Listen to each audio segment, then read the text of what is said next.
525,600 minutes, 525,000 moments so deep.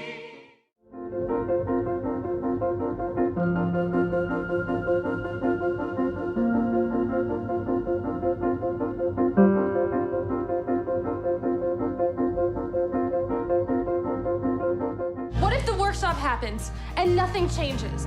What then, Jonathan? Maybe I'm just wasting my time. Do you know how many Jonathan Larsons there are? One. Why should we blaze a trail? There's not enough time. I went to 3 friends' funerals last year, and nobody is doing enough. I'm not doing enough. Try writing about what you know. What does it take to wake up a generation? Welcome to Washington Post Live. I'm Michelle Norris. I'm a columnist here at the Washington Post, and I am so excited to host this conversation about one of the giants in musical theater. Jonathan Larson was the creative mind behind Rent, a show that forever changed Broadway after its release in 1996. Sadly, Jonathan Larson never knew of his show's success. He died the morning of the first off-Broadway preview performance. He was only 35 years old. Tick, Tick, Boom is a musical that Jonathan wrote about a young man hoping to break in the world of musical theater. It has an uncanny resemblance to his own struggles, the struggles he experienced himself on the path toward creating that seminal play, Rent. I'm delighted today to be joined by the director of the film adaptation, Lin-Manuel Miranda, and the screenwriter, Steven Levenson. Steven, thank you so much for being with us. Hi, Michelle. Thanks for having us. Yeah, I thrilled loved to be this here. film. I loved this film, and I loved during the pandemic that it felt like we were in a theater, experiencing theater all around, learning about theater, watching him perform. I liked the way that it went back and forth between his performance and what we see in sort of the backstory. And Stephen, I want to begin with you because you were approached about writing this film the night that you won a Tony Award. So big night for you. A lot of wonderful things raining down on your shoulders.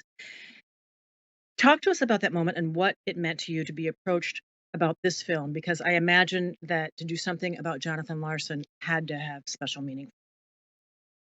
Yeah, well, that's my interpretation of events is slightly different.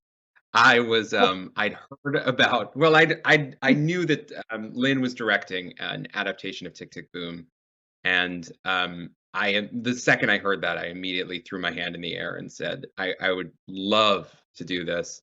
I love this show.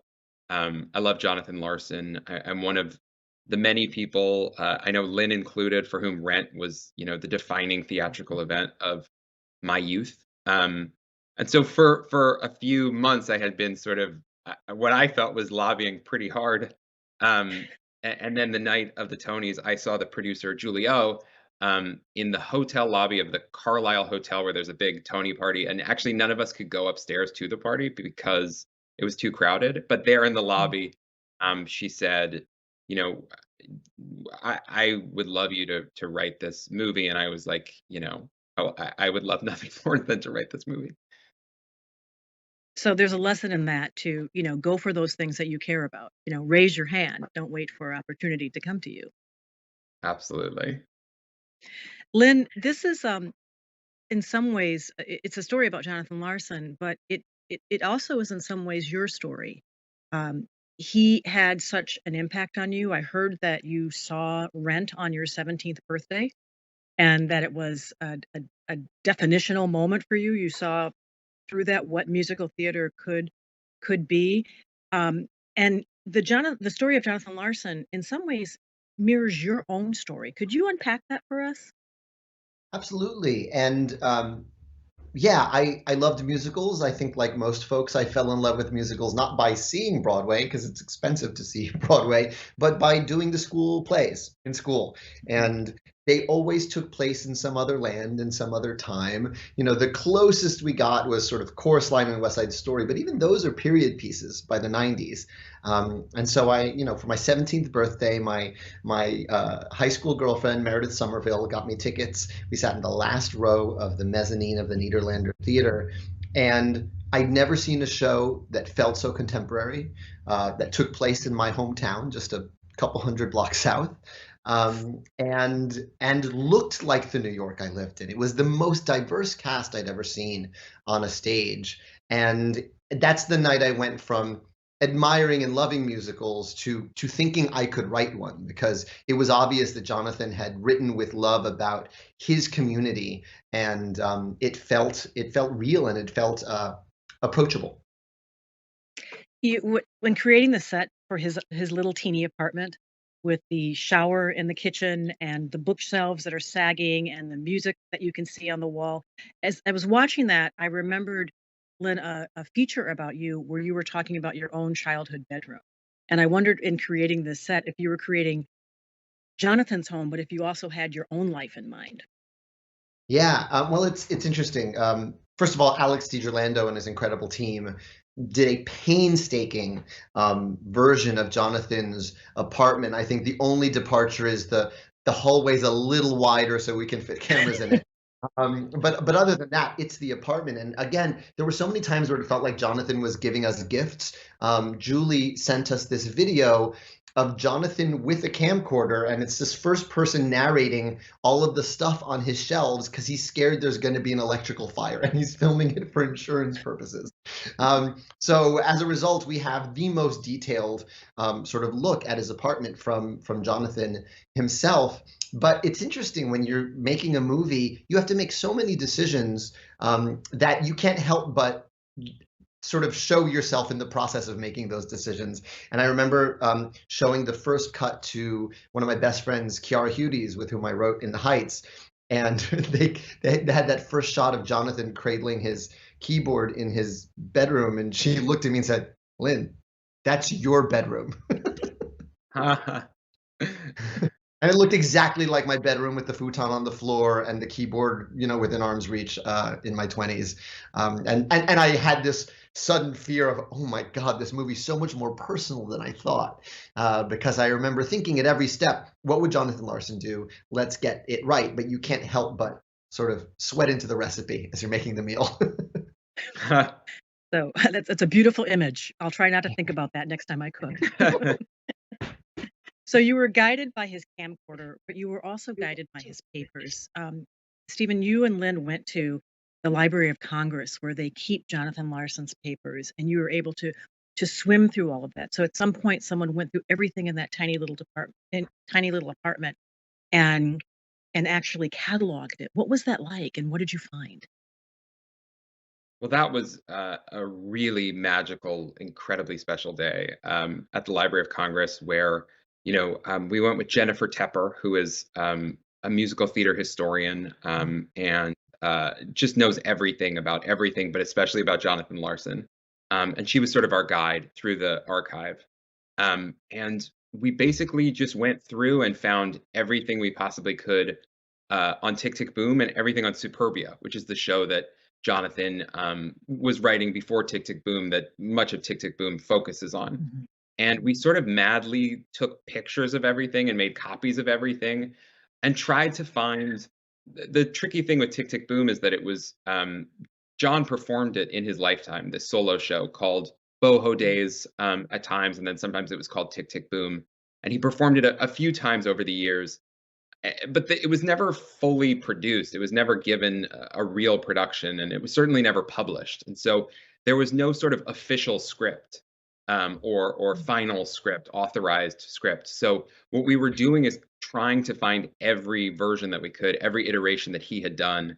And then we went home with all of those and sort of combed through them and tried to figure out the order in which they had been written. There were some clues of what year they had come in, but they weren't super well dated or anything. And trying to figure out, the show evolved a lot, as all shows do over time. And it's interesting that the way, as you were introducing the story, how it was sort of about a composer with eerie parallels to John's own life. And it's interesting because over the years, the show kind of bounced around between being super autobiographical and very overtly autobiographical, and then being much more fictionalized and much more sort of about John, an everyman composer.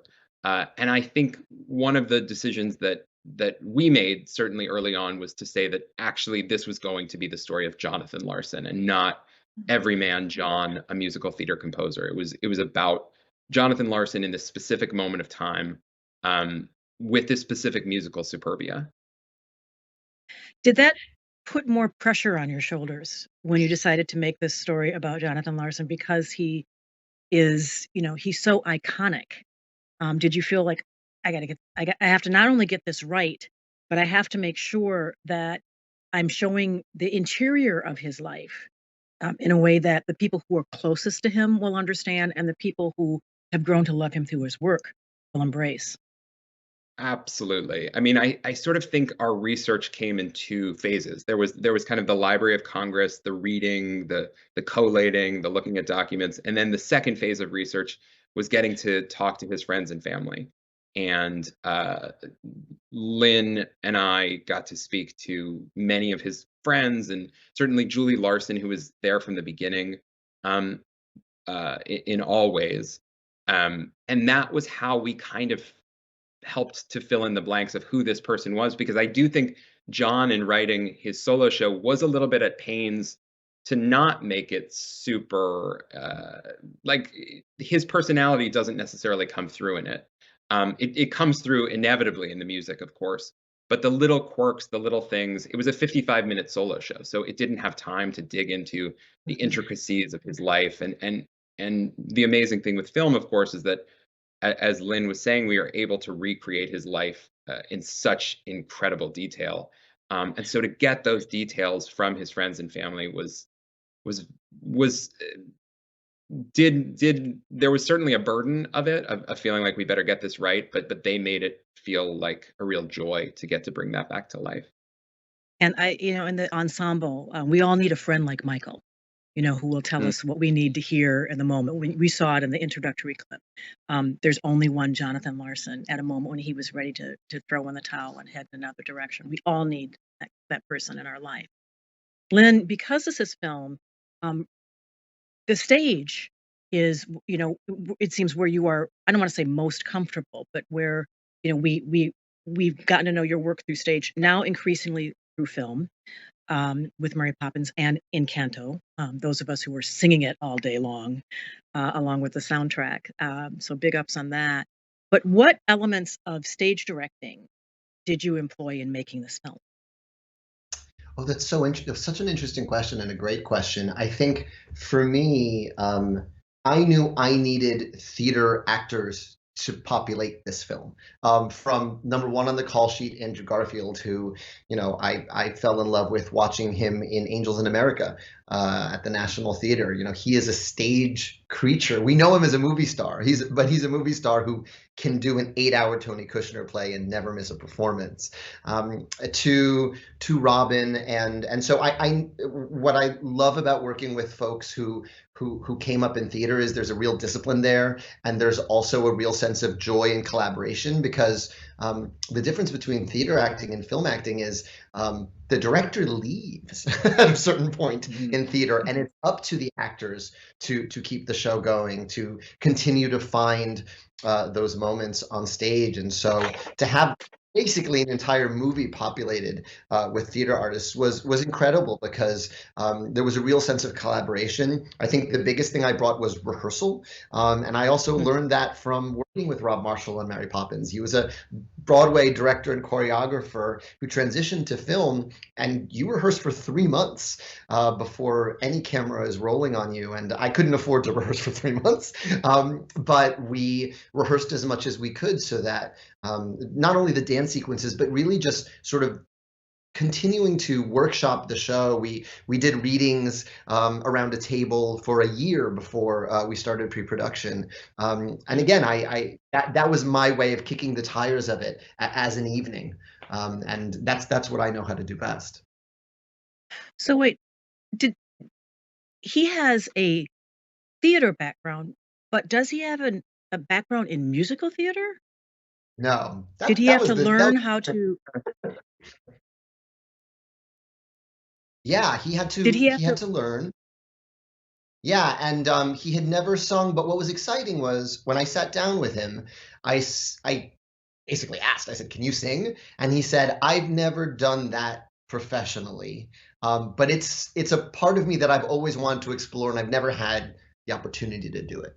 And then I knew we were fine, because if Andrew Garfield wants to do something, he figures out how to do it, and as we've seen time and time again. And so my job was to provide him with time and resources. And so I set him up with Liz Kaplan, who is an incredible vocal guru here in New York, who really she doesn't teach you how to sing. What she does is figure out what's blocking you from singing. I've worked with her several times, and she worked with him for a year, and he also had to learn to play piano. I basically told him, you need to play just enough piano that I can pan from your hands to your face and sell that you're playing all the songs, because it drives me crazy when I see someone going like this and the music isn't matching what their shoulders are doing. I'm Yeah. a real snob about whether people are really playing music in movies, and he went and did the work, and joyfully went about the work. And I think I was so shocked at how ready he was to go and how game he was to go again and again and again. It was really thrilling to watch him sort of come into that power. Well, speaking of coming into that power, let's take a look at that. We have a clip from 3090. Right? They're singing happy birthday. I just wish it all were a dream. It feels much more like doomsday. 3090 seems like I'm in for a twister. I don't see a rainbow, do you? Turn 30 in the 90s. Into my hands now, the ball is passed. I want the spoils, but not too fast. The world is calling, it's now or never land. Why can't I stay a child forever? And 39 day, 39 day, 39 day, 39 day, 39 day, 39 day. What can I do? 39 day, 39 day.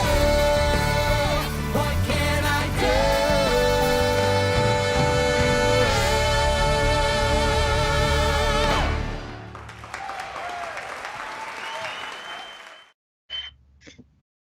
Even in this screenplay, you do. You want to cheer. You want to stand up and applaud.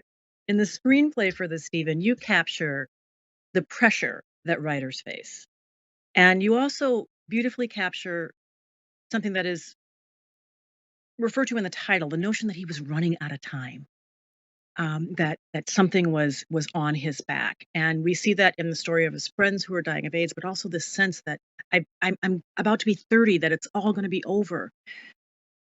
Do you think that Jonathan, in some sense, had an idea that was happening to him, or also had an idea that his work would be regarded in this way?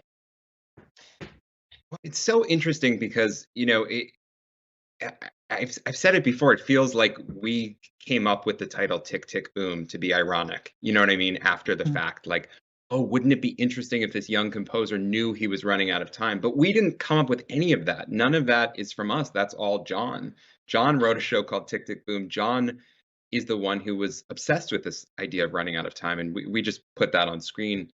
So clearly that he did feel that, and I've thought a lot about it, and the temptation, I think, is to say, oh, he did have some kind of prescience. He did have some sense that his time here was limited, and I think that what I've come around to think more is that he knew that all of us have limited time, and he was just more acutely aware of that than most of us would like to be. He knew that that all of us have finite amounts of time and have things that we want to accomplish, and he felt this urgency and this pressure to get it out into the world. And something that Lin said from the beginning about John that really stuck with me, that we constantly went back to, is that John did not have imposter syndrome as many artists do. He did Right. not have this sense of maybe I'm not good enough.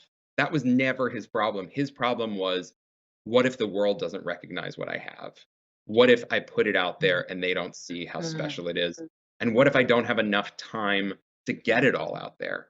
And that felt, I think, to both of us from the beginning, like an interesting kind of artist story, because it's different than the ones that we're used to hearing. But I do think it's Lynn and I from the beginning were very keen to get that sense of the clock ticking, to make that feel very visceral, and to make that in a way that you can do on film. You can feel like you're inside of a character's head and inside of this conundrum of the clock ticking, and is he going to be able to get this story out into the world fast enough? Yeah, he had vulnerability, but there's this wonderful moment where the director who's helping fund the workshop kind of leans in and says, "Okay, you were right." And he doesn't. He just says, "I know, of course I Yeah. was right. I understand what I bring." I want to ask you also about the diner scene, which is so interesting because it's built around a song called Sunday, which seems like it's an homage to Stephen Sondheim and Sunday in the Park with George. And it is, in this rendering, an homage to Jonathan Larson, because as you're watching it, you're like, oh, there's Cheetah Rivera. And it seems like every major person in musical theater of the last 25 years shows up somewhere in this scene. Let's take a listen. On an island into rivers.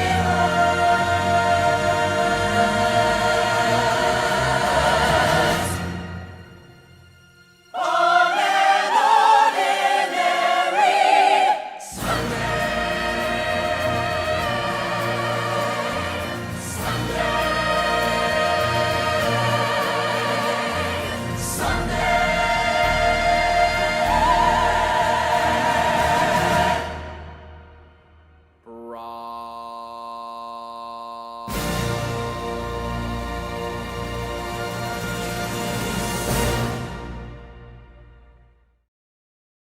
What do you think he would have thought of that scene with that many people honoring him in such a magnificent way?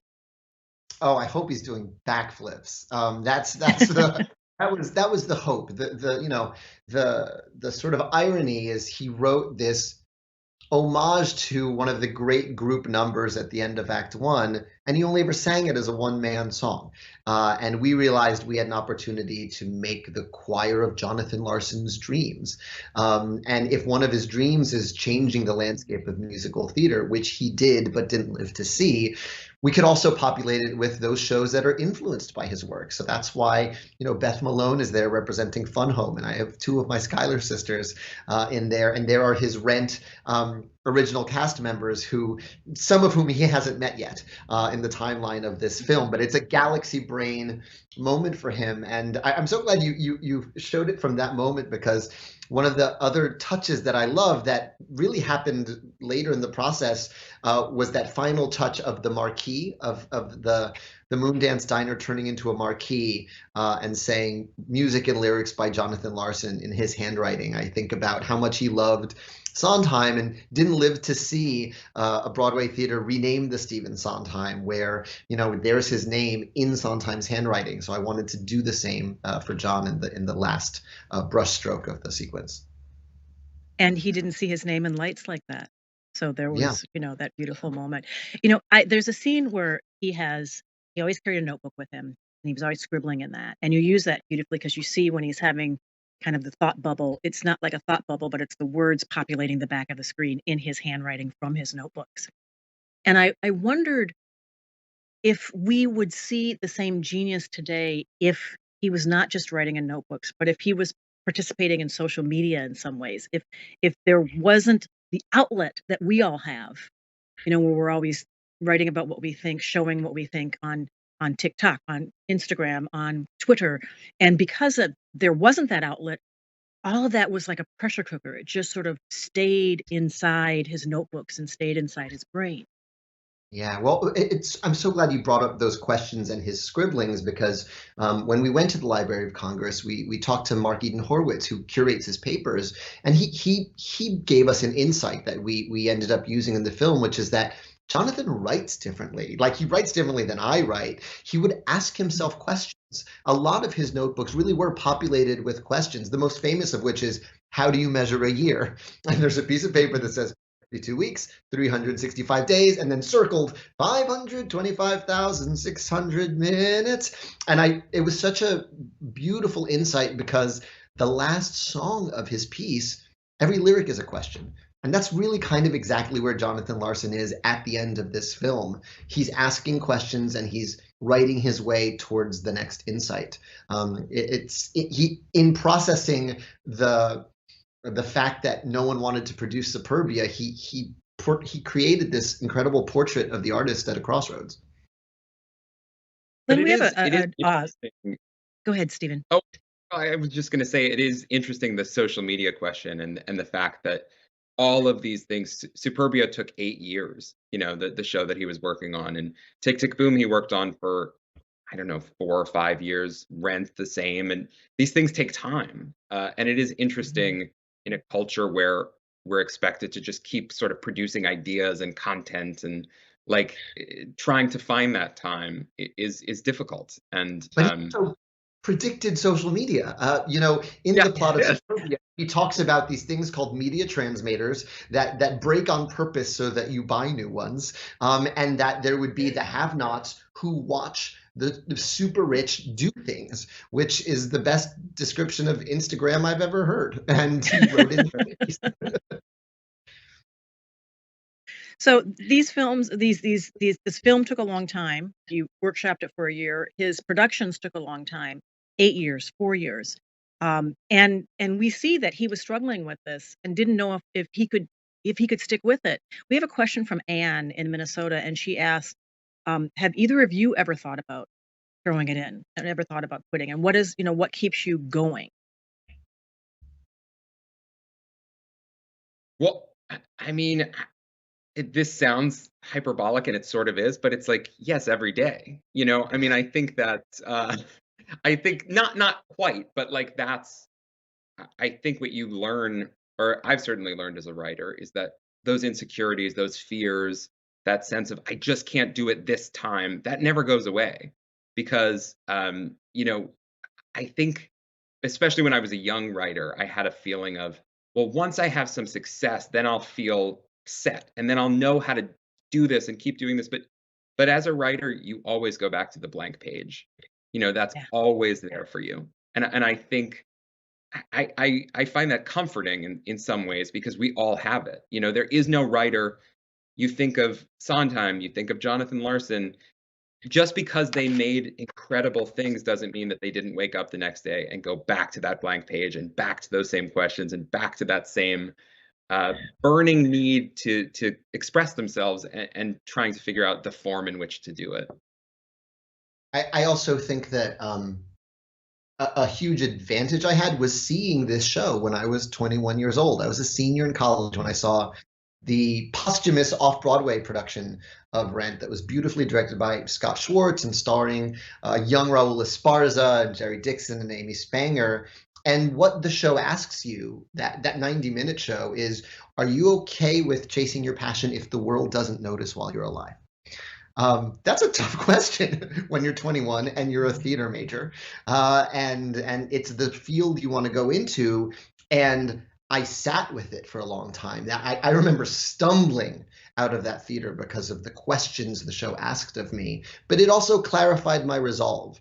I remember thinking, if I, have to keep teaching, or I have to wait tables to get to do this, I'm okay with that. I'm okay with that trade-off if I get to spend my time making this stuff. So seeing the show really kind of strengthened my resolve, and also told me it was going to be hard, but also strengthened my resolve to see this as a calling, not as a meal ticket, that it probably wouldn't be.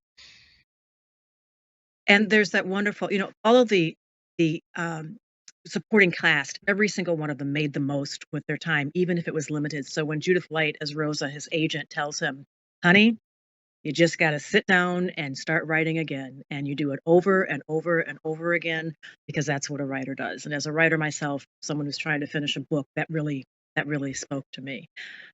I have loved talking to both of you. I am so sorry that we didn't have time to talk about We Don't Talk About Bruno because we could do a whole conversation about that. I'd love to know why your thoughts about why that song in particular has struck a chord. And we should say that it's dethroned Let It Go as the biggest Billboard hit from a Disney movie ever, ever. So you're raising your eyebrows as if you didn't know that. I have a feeling you probably did know that. Hearing it, I still don't believe it. And, but I think it's because we've been locked up, and that song really resonates. We've been locked up with our families, and I think everyone has the experience of the stories you can tell at the dinner table and the stories you can't tell in front of mom or abuelo or your children. And so there's something that's resonating with families. I'm just amazed an ensemble number has done this. Ensemble numbers are always my favorite, and they never get love like this. So I'm really grateful and thrilled. Well, thank you so much for putting this film into the world that celebrates an iconic giant of the theater, but also celebrates friendship and perseverance and creativity. We need films like this. So thank you very much. Stephen, Lynn, it's been great to talk to you. Thank you, Michelle. Big fan. Thanks for talking to us. Thank you so much. Thanks so much. Unfortunately, we are out of time. Thank you so much for being with us this morning. If you haven't seen Tick, Tick, Boom, take the time. It's absolutely worth it. And thank you for joining us today. I'm Michelle Norris. There's some information about upcoming events at WashingtonPostLive.com. Check it out. There's some great conversations coming up. Have a bountiful day.